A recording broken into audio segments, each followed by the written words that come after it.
We have game 5 up, and it is interesting that there's no plus buy on this board. There's a lot of explosive things in King's Court, Peddler, and Monument, meaning you could get a lot of money very quickly, but there's only one buy on the board, so you can't really do better than buy a colony with all your money on this board. So it really comes down to a race to who could clean up their deck the quickest and build this King's Court, Peddler, Farming Village, Monument thing the fastest. That person will probably win. So in that light, I am gonna open with two trashers, being two catapults against my opponent's catapult on silver. I didn't really like the silver for my deck. I didn't want to play with it because I felt like I didn't need to. I'm looking to build from the catapults into farming villages and monument and then into King's Courts, and I don't really need a silver to do any of that. Also, I want to put action cards in my deck so that the King's Courts have targets. So double catapult for me here, and I'm going to do something interesting at this point. I am going to put my fairy token down on the farming villages because I was anticipating collision with my catapults on my next hand. As it turns out, that didn't happen. I didn't need to do that, but I couldn't have known that this would be the hand that I would draw. Still, I am going to pick up the farming village here. I want to balance my two terminals. If I can play both catapults, it means that I trash twice as fast as my opponent. Good news for me. Very good news for me. Also, while farming village being on $2 right now for me means that I can pick it up nearly every turn here, even if I'm attacked by my opponent's catapult, making me discard, of course. So fortunately here I am able to see both catapults, and I'm going to pick up another farming village, just trying to stabilize the catapult thing here. Keeping my opponent on 3 cards is pretty good news, seeing as how he has his fairy token down on the King's Court. It's pretty difficult to get to 5 with 3 cards in hand. So I now go for a monument, and my opponent went for a monument a bit earlier than me. I go for it now because I feel like I can support the monument in my deck with the 2 farming villages, and I do move my fairy token now across to the King's Courts now that I have some farming villages. And luckily I am going to be able to see enough money right away to make use of that fairy token. So King's Court for me, King's Court for my opponent as well, but he is not as trashed as me. He does have an Enchantress, but I'm not too worried about the Enchantress at this point. I feel like I can easily parry that attack by sacrificing one of my action cards to do so. So I feel a little bit ahead here, and I do like how I played the beginning of this game, opening double catapult, putting the fairy token down on the farming villages first, and then on the King's Court. I don't really have any regrets with it. Perhaps that's because things worked out, but oh well. My opponent gets the King monument here, which is real nice for him. Guaranteed King's Court that way, and he does pick up the second King's Court. Here I'm hoping to find my King's Court on my monument as well. Doesn't turn out that way. I have to use it on the Peddler to draw through to the end of my deck. But that is not a bad thing that I could draw through to the end of my deck. I'm pretty happy about that. I am a lot thinner than my opponent, and I can king my monument more frequently than he can king his. Still a lot of junk in his deck, as you can see here, 4 coppers, even after kinging a farming village. So not a great turn for me here. I'm not able to attack my opponent, but I am able to score some points, so that's nice, right? Now, this middle part, well, not this middle part, this game is quite long. This part of the game, I am going to pick up an Explorer here. Instead of a King's Court, my idea with the Explorer is, well, pretty nasty, honestly. Now that my deck is kind of thin, I feel like I can attack my opponent by catapulting silvers across to him. So what I am looking for here is 2 King's Courts. I do find it, and what I'm going to do is not pleasant at all. Gain 3 silvers and then catapult 3 silvers at my opponent. one, it makes him discard, and two, it floods his deck with curses. Not pretty at all if you're sitting on that side of the table. Not pretty at all. He is able to recover a bit from the hand size attack. He did king his enchantress, which is pretty nice for him. And he's able to king his catapult here too, so he is still keeping afloat here with the trashing, not not falling too far behind. I'm not able to follow up with a triple attack here on him, but oh well, what can you do? Maybe next turn, probably next turn. I need more King's Courts to be able to keep this up consistently and feel. So I do pick up another King's Court here. So what I'm going to do is just empty the curses into his deck and then see what to do from there. I'm not really sure what to do, especially given that we only have one buy. There's no extra buy, no extra gain on the board also, so I'm not really sure what to do except to buy colonies. Not entirely sure. But I do manage to land this triple attack here again on my opponent, which I'm happy about. It gives me a lot of time, a ton of time. There is some consideration here to not trash in the copper just to keep it around so that I can make my opponent discard one more time later into the game, but I have the explorer and the catapults working in tandem. I don't really need this copper around here, so that's fine.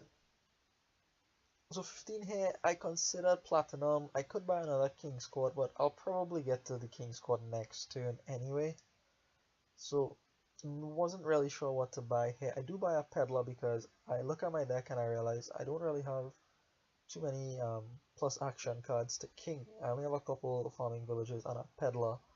My deck hinges on me finding my King's Courts with one of those cards, and with his enchantress around, I need to be careful of that. So that's why I pick up the peddler at that point.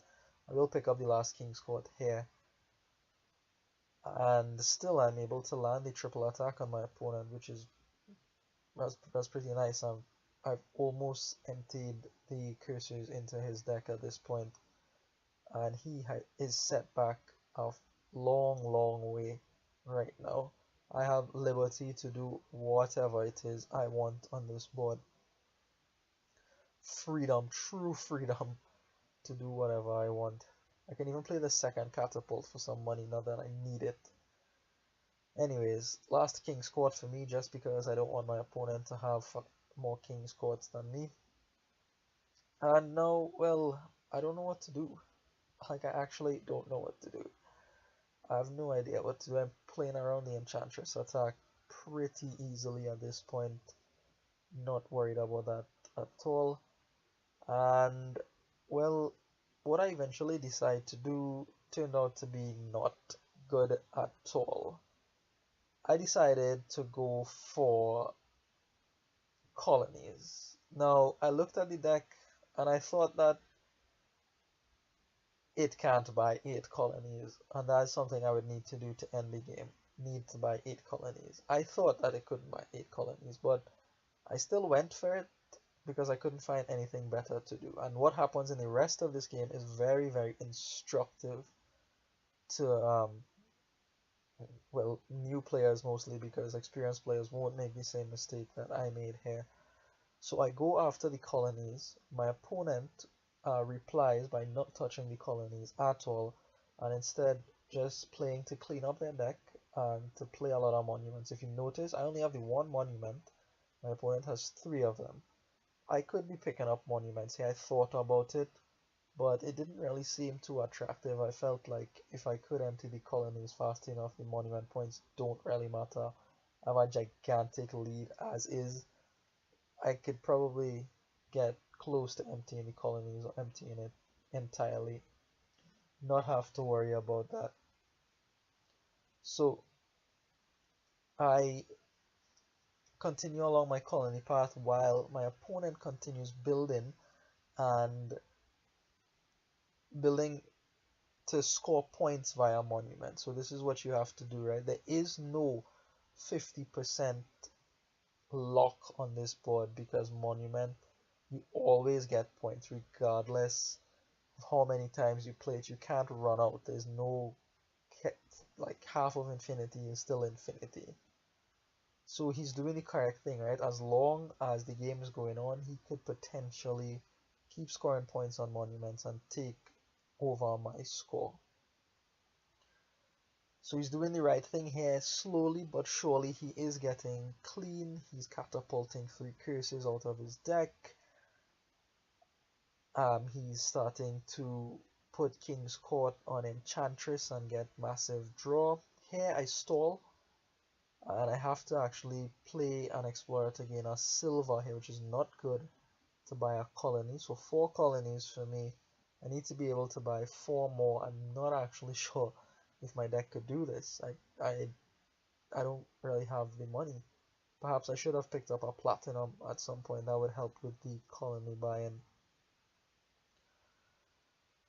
But really what I should have been doing is what he is doing, going after the monuments, and he eventually ends up picking up like 5 monuments. Yeah, there is the 5th monument, and he's able to king a lot of them, if not all of them. If not king it, he is able to throne it. He has a single throne room now. So I do eventually stop for a few peddlers. Now I try to end the game on the peddlers. It would take me 5 turns, but I actually don't have 5 turns. My opponent is not going to give me the opportunity to end the game on the peddlers. He's going to score enough points with his monuments to the point to which I can't just buy a peddler every turn from here on out. So eventually what happens is that he is able to put me in a position where I get locked out of the game because he's just able to generate this brilliant machine that scores like 10 to 15 monument points, and he can buy colony at any time he wants to when he feels like he needs to do so. So this is pretty embarrassing from me. I really squandered a tremendous opportunity. I had easily 4, 5, 6 turns completely free to do whatever it is I wanted to do, and it turns out I chose wrong with the colonies. Maybe I could have bought all 8 colonies, I don't know, but I felt like if I was doing that I should have picked up at least a platinum or 2 to help with that goal. Instead, what I really should have been doing was picking up monuments and peddlers. My opponent rightly pointed out to me at the end of the game that if I went after the monuments, it ensures that he has no way back into this game. No way back into the game. So here I buy another colony, leaving 2 in the pile, but my opponent comes up with enough points and he buys a province. That's basically GG at this point. Can't, I have to buy the colony and hope beyond hope that he stalls, but he's not gonna stall. His deck is way too good, and he's able to king out a bunch of monuments and buy the last colony for the win. So well done to my opponent for staying in there. But on my side, this is not supposed to happen. I'm not supposed to be squandering such a brilliant lead. I liked how I played in the beginning. In the middle, just throwing 10 curses into his deck gave me so much time, but I didn't end up making the right decision going after the colonies. It should have been the monuments and the peddlers a bit more first. Anyways, like I said, I hope you learned from this. This is very, very instructive, the second part of the game here. Don't go for the points, build your deck, and maybe you can overtake your opponent in the end. Alright, thanks for watching, and I will see you.